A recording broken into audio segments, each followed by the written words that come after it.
আইনমন্ত্রী আর স্বরাষ্ট্রমন্ত্রী দুইজনে মিলে একটা ফর্মুলা দিয়েছে। এই ফর্মুলাটা সঠিক না বেঠিক এটা বলেই আমি শেষ করে দেব। ওনারা বলেছেন, স্বরাষ্ট্রমন্ত্রী সাহেব বলেছেন তাদের বক্তৃতার ৩৯ মিনিটে যে গণভোটের প্রস্তাব করেছিলাম আমি করেছিলাম। তারপর একটু ডট ডট ডট, রাষ্ট্রপতি আদেশ তো জারি করতে পারেন না, সেটা একটা রিট এবং গণভোটের সার্টেন প্রভিশন মানে সেকশন এবং আদেশের টোটাল সেটা চ্যালেঞ্জ হয়েছে কনস্টিটিউশনাল কিনা।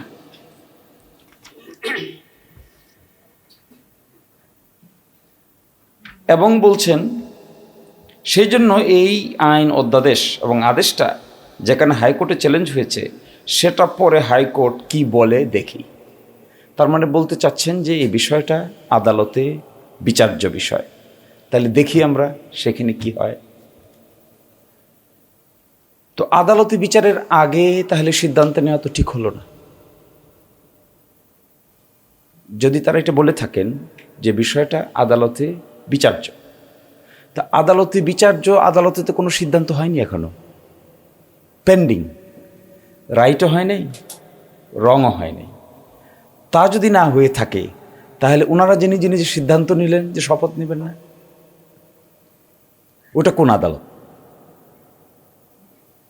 তাহলে বোঝা যাচ্ছে আদালতের পেন্ডিং এই কথাটাকে একটা দোহাই হিসেবে ব্যবহার করতে চেয়েছে। আদালতে পেন্ডিং এই কথা যদি কেউ মানে, তাহলে যতক্ষণ আদালতে সিদ্ধান্ত না হয়েছে ততক্ষণ পর্যন্ত বিধানে যা আছে এটা মানতে হয়, এটা নিয়ম। নিয়মটা পাল্টাবে কিভাবে? যখন আদালত বলবে যে এটা অসাংবিধানিক তখন থেকে আর মানার দরকার নেই। কিন্তু যতক্ষণ বলবে অসাংবিধানিক না ততক্ষণ তো এটা অপারেটিভ, এটা অ্যাকশন। আইন তো আছে কিন্তু আইনটা মানেন নাই। এরপরে তারা বলছেন আমরা রাজনৈতিক বক্তব্যটা বলি, এরপরে বলছেন যে একটা রাজনৈতিক বক্তব্য বলি। সেটা কি? এটা তো ফ্যাক্টাম ভ্যালিড, এটা ঘটনাক্রমে সিদ্ধ, অধ্যাদেশ জারি হয়েছে, গণভোট অনুষ্ঠিত হয়েছে, সেটার বৈধতা আছে। সেই বৈধতা কিভাবে দিবেন তারা? সংবিধানের চতুর্থ তফসিলে যখন বিগত গভর্নমেন্টের সময় কর্মকাণ্ডকে কিছু একটা বাদে আর দুই একটা বাদে বৈধতা দেওয়া হবে, তখন সেটা লেজিটিমেট হয়ে যাবে, everything covered by the fourth schedule হয়ে যাবে। তাহলে সমাধানটা কি দিচ্ছেন তারা পার্লামেন্টে একটা কমিটি গঠন করার প্রস্তাব করেছেন। এই কমিটিতে আলাপ করবেন, করে সংবিধান সংশোধন বিল আনবেন। বিল নিয়ে এসে বিগত 5ই আগস্ট থেকে 12ই ফেব্রুয়ারি পর্যন্ত যা কিছু হয়েছে এটাকে সংবিধানের চতুর্থ তফসিলে একটা কাভারেজ দিবেন, দিয়ে বলবেন যে সব কিছু লেজিটিমেট হয়ে গেছে। This is the roadmap. আমরা যা বুঝতে পেরেছি এখনও ল্যাঙ্গুয়েজটা কি তাদের ল্যাঙ্গুয়েজটা হলো সেটা লেজিটিমেট হয়ে যাবে, everything covered by the fourth schedule হয়ে যাবে। কবে? 2-1টা বাদে বাকি সবগুলোকে এটা করবে। এখন প্রশ্ন হলো এটাকে তারা আগে করেন নাই? এই কাজ তো তারা করেছেন। বাংলাদেশের সংবিধান তো কাটাছিড়া তারাই করেছেন। শহীদ প্রেসিডেন্ট জিয়া রহমানের আমলে তারা এই কাজ করেছিলেন। তারা এসে বলেছিলেন যে 15ই আগস্ট 1975 থেকে 9ই এপ্রিল 1979 সাল পর্যন্ত যা কিছু করা হয়েছে এইগুলো কোনো আদালতে প্রশ্ন উত্থাপন করা যাবে না। তাহলে একটা লিগ্যাল কাভারেজ দিলেন। এই লিগ্যাল কাভারেজ কোথায় দিলেন? এই লিগ্যাল কাভারেজ দিলেন সংবিধানের চতুর্থ তফসিলের প্যারাগ্রাফ 3A অ্যাড করে। 3A-তে গিয়ে বললেন যত মার্শাল ল, অর্ডার, রেগুলেশন, বাইলজ এতদিন থেকে এতদিন পর্যন্ত যা কিছু করা হয়েছে এগুলো কোনো আদালতে প্রশ্ন উত্থাপন করা যাবে না। 5ম সংশোধনীর মামলার শুনানির সময় বাংলাদেশের সুপ্রিম কোর্ট বলে দিছে, হু আর ইউ টু সে টেল ইট? আপনি কে? আপনি তো ইউজারপার, মানে হলো আপনি ক্ষমতা দখলদার। আপনি জলপাই কালারের বন্দুক, শার্ট প্যান্ট নিয়ে এসে ক্ষমতা দখল করে হঠাৎ করে বলতেছেন যে এই সময় থেকে এই সময় পর্যন্ত কোনো প্রশ্ন উত্থাপন করা যাবে না। এই মর্মে 5ম সংশোধনী মামলার রায় প্রকাশিত হয়েছে 1-2-2010। এটা রিভিউ হয়েছে, রিভিউর রায় হয়েছে 29-3-2011। এই 2 রায়ে 3 প্যারাগ্রাফটাকে অসাংবিধানিক ঘোষণা করে দিয়েছে। আর সেই পথে এখন আবার আমাদের দেখাচ্ছে, যে পথে হেঁটে একবার বাংলাদেশের কোর্ট অসাংবিধানিক ডিক্লেয়ার করে দিয়েছে, একই পরিচিত পথ আমার মনে হয় ব্রেইনকে কাজে লাগায় নাই বা ব্রেইনকে হ্যামার করে নাই। এটা হলো অনেকটা মুখস্থ পথ। এই যে তুতা পাখির মতো তাল গাছ এক পায়ে দাঁড়িয়ে সব গাছ ছাড়িয়ে উকি মারে আকাশে, তো ওইটাও কয় তাল গাছ এক পায়ে দাঁড়িয়ে উকি মেরে। তাল গাছ তো এখন আর তাল গাছ নাই, আমরা তো এখন বট গাছ নিয়ে খেলতেছি। ওটা তো আর আগের মতো তাল গাছ নাই। ওরা ভাবছে তাল গাছ কি মিলিটারি শাসন জারি করছিল, অসাংবিধানিক হয়েছিল, ওই অসাংবিধানিক জায়গাটাকে সাংবিধানিক করার জন্য 3A যোগ করছে। এখনও বলতেছে একই কায়দায় 4th শিডিউলে গিয়ে 3A যোগ করে দিব, আর না হলে প্যারাগ্রাফ 17 আর 18 যোগ করে দিবে। 17-এ কী ছিল? 17-এ ছিল ওই সময়টাকে আর একটু ডিটেল বৈধতা দিয়েছে। এখন আমাদেরকে এই রাস্তা তারা দেখাচ্ছে, কি দেখাচ্ছে? শুরু বলেছে যে একটা লেজিসলেটিভ সব কিছু ঠিক হয়ে যাবে যদি আমরা 4th শিডিউলে গিয়ে এরকম একটা কাভারেজ দিয়ে দিই, তাহলে 5 আগস্ট থেকে এই সময়ের মধ্যে কোনো আদালতে প্রশ্ন উত্থাপন করা যাবে না। এই যে প্রশ্ন উত্থাপন করা যাবে না বলবে, এইটাকে চ্যালেঞ্জ করে আদালতে প্রশ্ন উত্থাপন হবে। রং ডাইরেকশন। আমরা কি রাস্তা বের করেছিলাম? আমরা রাস্তা বের করেছিলাম যে no, this is not the road, এটা কোনো রোড না। আমরা বের করেছিলাম একটা গণভোট হবে, গণভোটে হ্যাঁ হলে সংবিধান সংস্কার পরিষদ হবে, সংবিধান সংস্কার পরিষদ 180 দিন কাজ করবে, 180 দিন কাজ করার পরে পার্লামেন্ট দ্বিকক্ষ বিশিষ্ট হয়ে যাবে, দিয়ে 180 দিনের দায়িত্ব শেষ, পার্লামেন্ট দায়িত্ব পালন করবে। নতুনভাবে এগুলোকে আমরা সিলগালা করে অগ্রসর হব।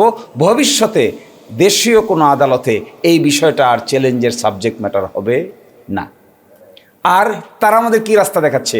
দেখাচ্ছে অতীতের 5ম সংশোধনীর পরিচিত রাস্তা। এই 5ম সংশোধনীর পরিচিত রাস্তাটা ডেঞ্জারাস। কাদের জন্য? বিপ্লবীদের জন্য।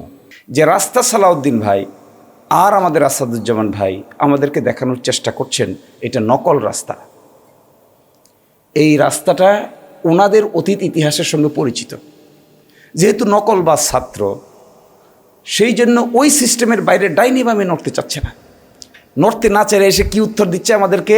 সংবিধানের 4th শিডিউলে আমরা একটা প্যারাগ্রাফ যোগ করে দিব, ওই প্যারাগ্রাফটা যোগ করে দেয়া আমরা বলবো যে এই সময় থেকে এই সময় পর্যন্ত যা হয়েছিল এটা নিয়ে কোনো আদালতে প্রশ্ন উত্থাপন করা যাবে না। আমি সামনাসামনি পাইলে এই প্রশ্ন আমাদেরকে জিজ্ঞাসা করার দরকার, আপনারা তো যোগ একবার করেছিলেন, 5ম সংশোধনী দিয়ে তো যোগ করেছিলেন, তো এটা গেল কোথায়? 7ম সংশোধনী দিয়ে এরশাদ সাহেব যোগ করেছিল, এটা গেল কোথায়? আর্টিকেল প্যারাগ্রাফ 17ও নাই, প্যারাগ্রাফ 18 নাই, প্যারাগ্রাফ 19 নাই, প্যারাগ্রাফ 3ও নাই। 3ও গেল, 18ও গেল, 19ও গেল, আদালতের মাধ্যমে গেল, রিভিউ তো পারলেন না। ওই রায় তো স্টিল বহাল। আর সেই বহাল রায় রেখে আমাদেরকে বলতেছেন আরেকটা প্যারাগ্রাফ যোগ করে দিলেই সব কিছু নাকি লেজিটিমেট হয়ে যাবে। এই রাস্তা ভুল। আমি আপনাদেরকে বলছি যে সলিউশন তারা দেখাচ্ছেন, এটা আমরা যতটুকু আইন কানুন লেখাপড়া করেছি, this is a wrong route, completely wrong route. Wrong route সেটা ছিল দেখেই তুষাররা আমরা ছিলাম তো সেখানে দিনের পর দিন আলোচনা করে রাইট রুটটা কি হবে, যে রুটটা অধিকতর স্ট্রঙ্গার, শক্তিশালী, ভবিষ্যতের জন্য সেফগার্ড হবে, এইটাই ছিল সেই রুট। তারা বলছেন প্রেসিডেন্ট সে অর্ডার দিতে পারে না। আচ্ছা বলেন, প্রেসিডেন্ট সে অর্ডার দিতে পারে না, প্রেসিডেন্ট 3A ট্রানজিশনাল পিরিয়ড, এ আর অন্য কাহিনী। আশ্চর্য ব্যাপার। ওনারা এই সময়টাকে কী হিসেবে আখ্যায়িত করতে চান জানেন? ওনারা আখ্যায়িত করতে চান, এই সময়ের নাম দিয়েছেন তারা ক্রান্তিকালীন সময়। এখানে বলছেন যে ক্রান্তিকালীন সময়, ওনারাই বলছেন 72 সালের পরে আর ক্রান্তিকালীন সময় নাই। আপনারা দেখেন না ওনারা আর্গুমেন্ট করে যে প্রেসিডেন্ট 72 সালের পরে আর কোনো অর্ডার দিতে পারে না। শুনছেন? 72 সালের পরে অর্ডার দিতে পারে না। প্রেসিডেন্ট 72 সালে অর্ডারগুলো দিয়েছিল কিসের অধীনে? ট্রানজিশনাল পিরিয়ডের অধীনে, ক্রান্তিকালীন সময়। এখন আবার এসে 4র্থ তফসিলে ঢুকতে চাচ্ছেন। 4র্থ তফসিলই তো ক্রান্তিকালীন সময়। তো যদি তখনকার প্রেসিডেন্ট ক্রান্তিকালীন সময় ছাড়া আদেশ দিতে না পারেন আর 72-এর পরে তা ক্লোজ হয়ে গিয়ে থাকে, এখন যে আমাদেরকে আবার 4র্থ তফসিলে ঢুকতে বলতেছেন, তো 4র্থ তফসিলে ঢুকছে বলার মানে কি? ক্রান্তিকালীন সময়ের ভিতরে ঢুকানো। তো ক্রান্তিকালীন সময় হলে কি হবে? প্রেসিডেন্ট অর্ডার দিতে পারবে? আপনারা বলেন প্রেসিডেন্ট অর্ডার দিতে পারবে না, তো প্রেসিডেন্ট অর্ডার না দিলে 4র্থ তফসিলের কথা কেন বলছেন আমাদেরকে? অর্থাৎ তালে গুলে পাকায়ে গেছে। তো আমি এই এতটুকু বলি, আমাদেরকে এই রং রুটে নেবেন না please, come to the right route. আমরা বিপ্লবীদেরকে we must save them, they are our pride, we must respect them.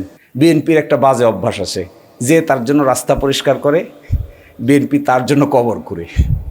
বিএনপির ইতিহাসে অতীতে যাদের রাস্তা পরিষ্কারের কারণে বিএনপি ক্ষমতার স্বাদে আসছে, দেখবেন সবাই কারো পাশেই শেষ পর্যন্ত বিএনপি স্ট্রংলি দাঁড়ায় নেয়। এটা একটা খারাপ দিক, এটা ভালো কিছু না।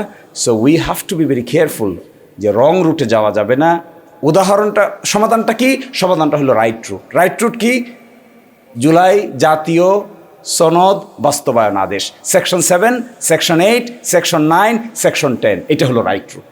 এই রাইট রুটে গেলে উই অল আর সেই, এই রাইট রুটে না গেলে we all will be in danger. সকলেই ভালো থাকবেন, আল্লাহ হাফেজ।